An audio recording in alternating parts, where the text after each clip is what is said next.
প্রিয় দর্শক, একটি ব্যতিক্রমী ভিডিও নিয়ে আজ আমি আপনাদের মাঝে এসেছি। দৃশ্যটি দেখে আমি আর লোভ সামলাতে পারলাম না, তাই ভিডিওটি করে ফেললাম আপনাদের জন্যে।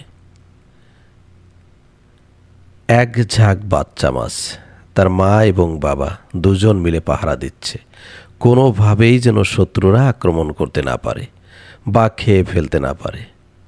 হায় রে মা বাবার ভালোবাসা! আমরা শুধু মানুষের মা বাবার ভালোবাসা দেখি, আসলে প্রাণী জগতেও সন্তানের প্রতি মা বাবার যে অকৃত্রিম ভালোবাসা রয়েছে তারই একটা নিদর্শন। শুধু পশু পাখি নয়, এমনকি মাছেরও রয়েছে। আপনারা দেখতে পাচ্ছেন বাবা মাছ এবং মা মাছ তাদের বাচ্চাকে কিভাবে আগলে রাখছে, এবং একটি নয়, হাজার হাজার বাচ্চা দুজন মিলে পাহারা দিচ্ছে, কোনোভাবেই যেন শত্রু আক্রমণ করতে না পারে। এই দৃশ্য সত্যি বিরল, অত্যন্ত সুন্দর একটি দৃশ্য। লোভ সামলাতে পারলাম না, তাই ভিডিও করে ফেললাম।